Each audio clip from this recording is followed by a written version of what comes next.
What is up, guys? Winner Kills here. Welcome back to another post-commentary duel video. Not a feature match, but this took place after the tournament. After my conquering victory over everybody else, we've got a very, very unique match. If you just take a look at that beautiful Nekroz mat on the right there, friend of mine playing a rather unique Nekroz build. So yes, this is Nekroz versus Atlantean Mermail. You read the title right. This is not clickbait. This is a real thing in 2016. Very devoted Nekroz enthusiast and player. So we wanted to play each other at the end because we did not get to play against each other in the tournament. So we ended up playing it out here in the end. Start off with Neptibus. And I want to say I opened up okay. I didn't open up too well. He definitely opened up far better than I did.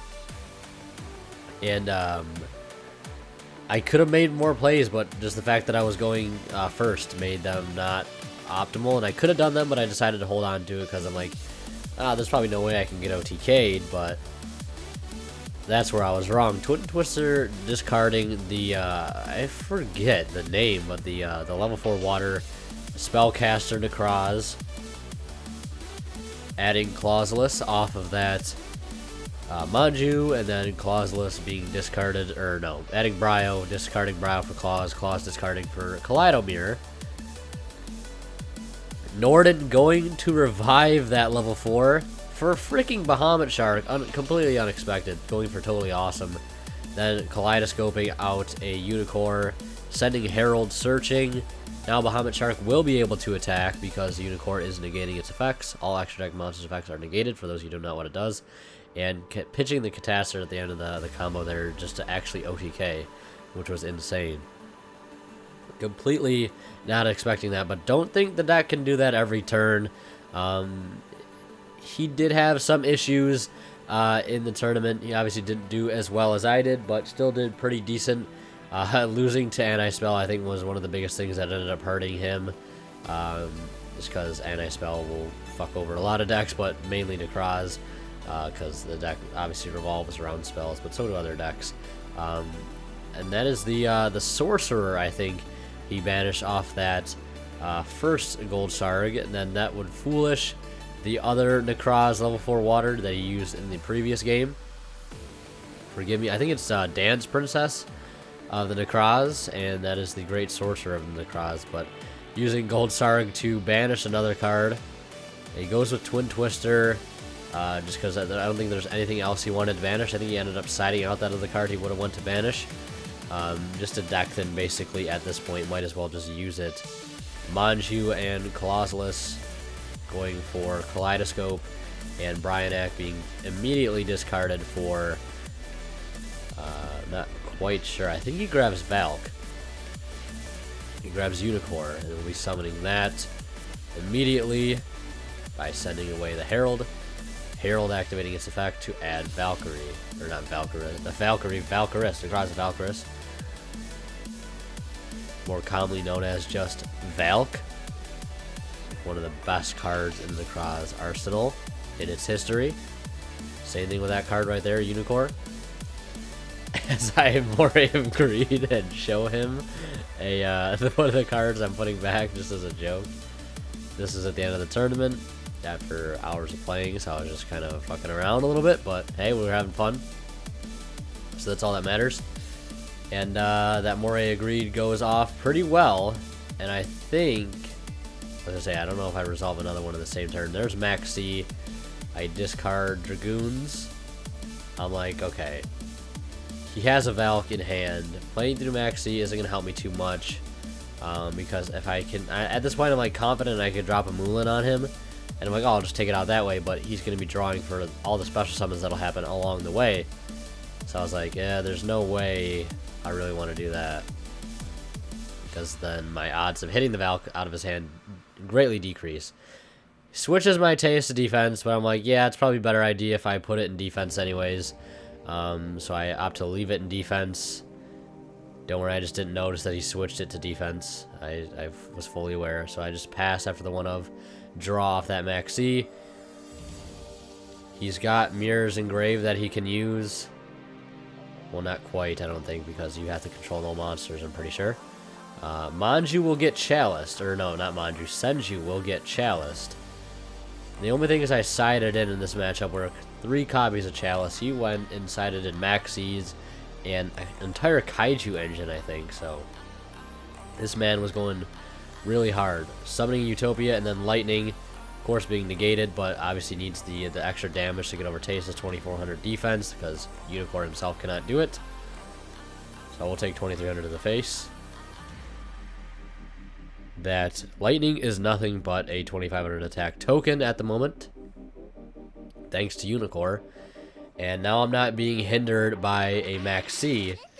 The Diva goes through, and I'm pretty much thinking to myself, I have game at this point, because a uninterrupted Diva and uninterrupted field really just equals GG. Easily dispatching the Unicorn with a quick little infantry being sent. The Utopia Lightning is live. I'm thinking now how I'm going to get over it. So I end up going for Shark into Toad. Don't worry, I will be able to easily dispatch the Utopia Lightning without its effect going off to gain or make its attack 5,000. That was, of course, a big issue, and it also being in Armades is also a big issue. Synchroing for Tatsunoko, putting, I think, 5 waters in my grave for the Moulin Glacia, knocking the Valk and the Cycle out of his hand, and then synchroing into Moonlight to bounce the Utopia Lightning when it is special summoned, or when your opponent special summons a level 5 or higher. You just bounce it, and that card ends up being so clutch in the next coming turn. Now I have cleared his field. He is free to use pretty much all of the mirrors in his graveyard, so long as he has cards to banish along with them.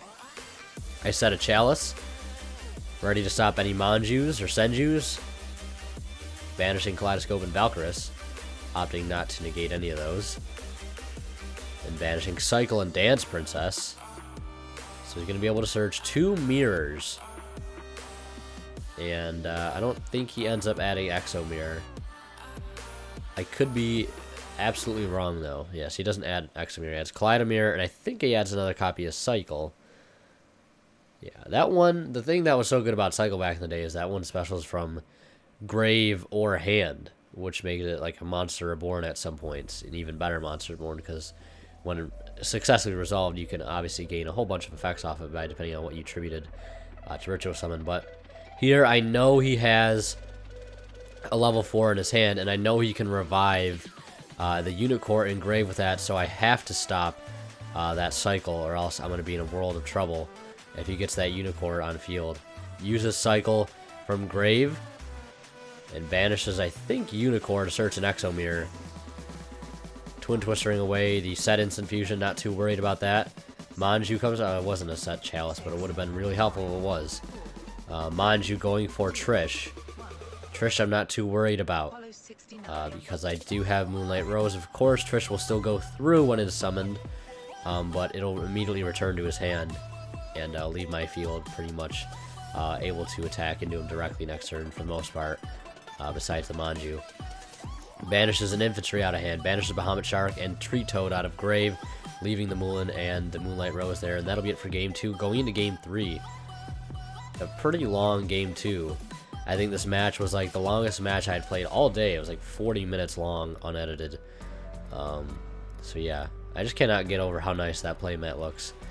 And you can see how absolutely garbage I opened up here in game 3, which is really unfortunate. But luckily for me, he opened up pretty bad as well, so I don't have to worry about getting blown out of the water immediately. See what I did there? Blown out of the water? Ha!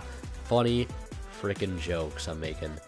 And I just end with a free spell negation, which is always clutch in this matchup. But he's got a Gamma Seal. There is the Kaiju engine he sided in, and saw most of it slumbering away his own Gamma Seal off my field to give me another Gamma Seal and the Lightning Kaiju.